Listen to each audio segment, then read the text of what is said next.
Jeremy Ryan reporting from Defending Wisconsin Political Action Committee, www.defendingwisconsin.org.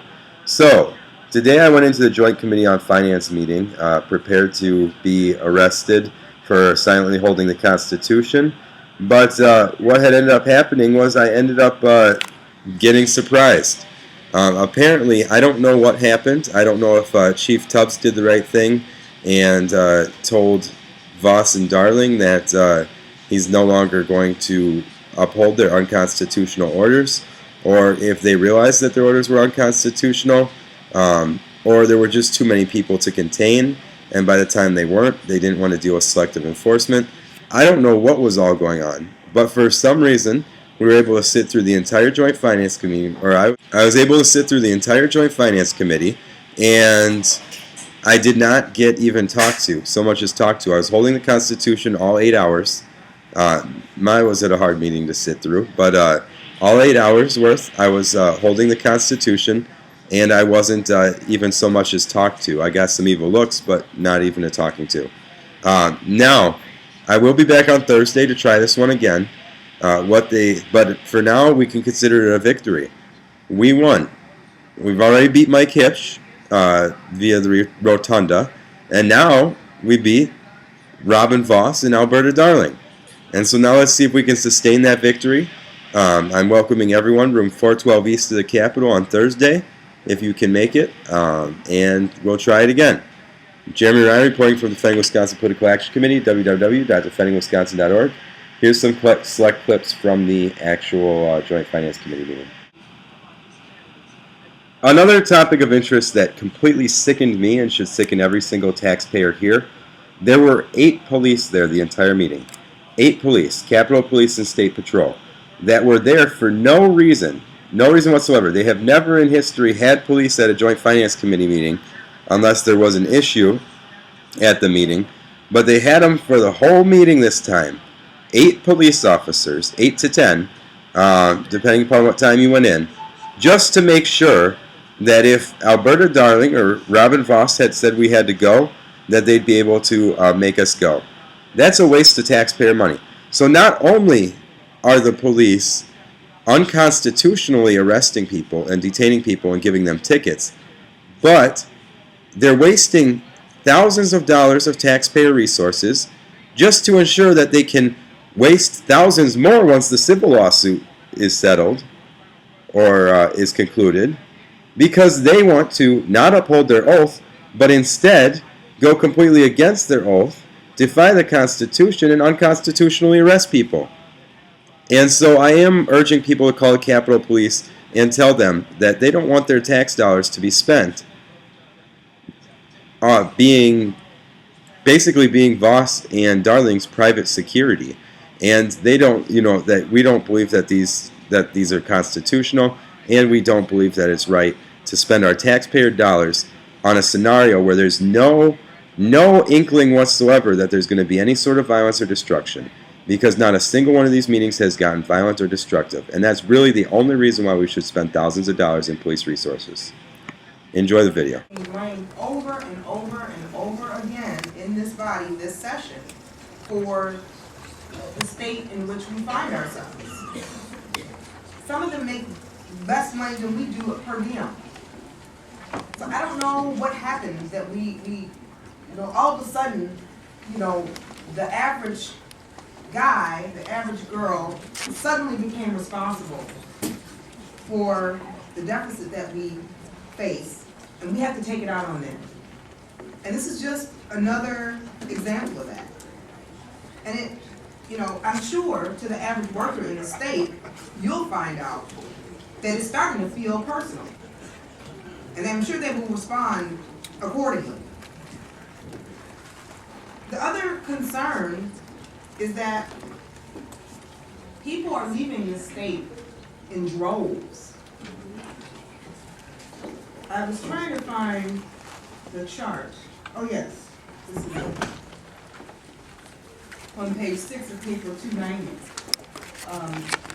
The Fiscal Bureau points out that there is 108% increase in the number of people who are retiring. And that's nearly double what it's been in the past, more than ever. People are trying to get out of here because you don't appear to want them here. We haven't done anything to show the average taxpayer respect since this session began. We have disrespected them over and over and over and over again. And now we're finally going after the really, really bad guys, the teacher's aide and the lunch ladies. We're gonna get them. I don't understand this. And and when we are left here with no one who wants to take these jobs and a completely empty workforce where no one has the desire or ability to live here because you completely strip them of anything they would normally have to be able to raise a family, to be able to retire, to be able to support themselves, then we'll be looking around wondering. And it's funny how people sit around and smile about it and laugh about it, that the Democrats are being dramatic and the Democrats are being over the top, even on this committee right now as I'm speaking. But you'll see who's smiling about it sooner than later. You'll see how funny the average Wisconsinite thinks this kind of stuff is. It won't take long before they show you how funny it is to them. So I think that you're making a major mistake here, and this is just one more assault on the average worker, and it's unfortunate, as always. It's how it seems like I end all my sentences that way. It's unfortunate. Senator Taylor, I appreciate the senator to my right, and I respect that is the experience for Hartland School District. But what I know for sure is that a district like Milwaukee's has already had the teachers union and the teachers and the superintendent come together and do a concession. And that the tools that the governor and the GOP have provided don't work for us. But we're still cutting us $182 million. But this motion before us is not really about that. The motion before us, I got really excited when I looked at the first page. I was like, maybe I can work with them on the first page. But when it went to the second page, I saw that what it did was it basically took the best pension plan that exists in the nation.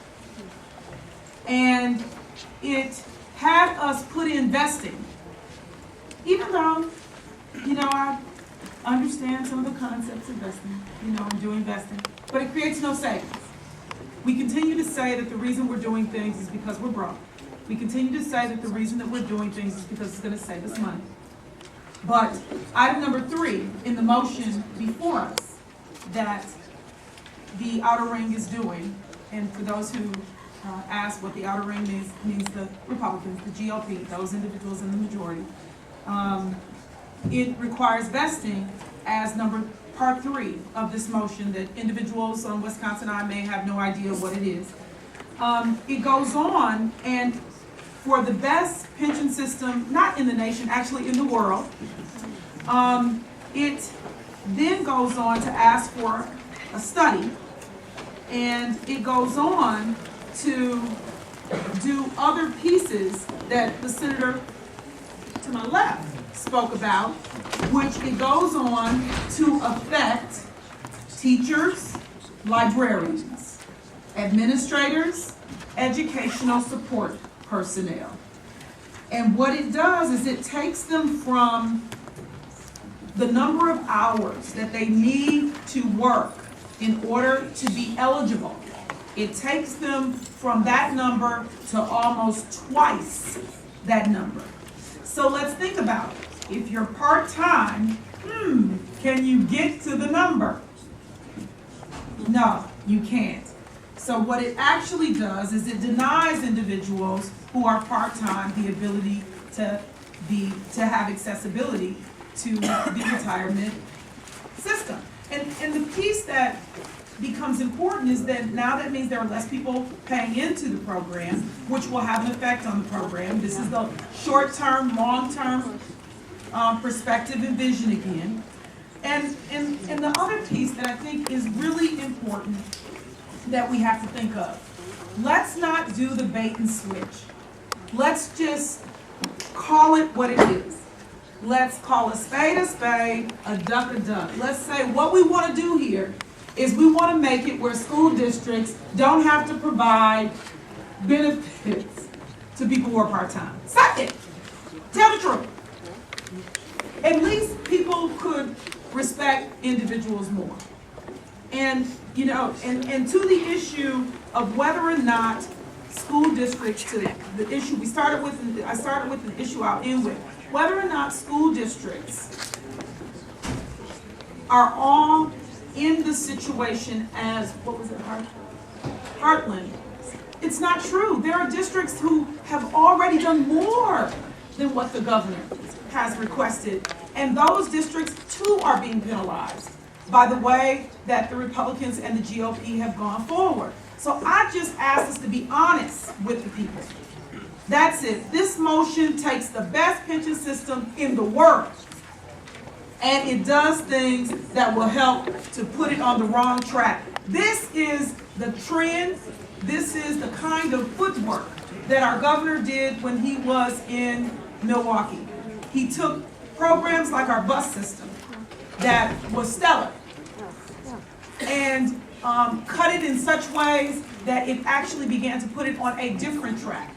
So I just want to tell you, don't be so quick to rubber stamp what he does, because this right here will take our pension system in the wrong direction. This right here is not calling a spade a spade. This is hurting those individuals who are part-time. Just do separate legislation that says you want to make it where part-time individuals can't get the benefits, and at least people will know what it is, and they won't see the bait and switch.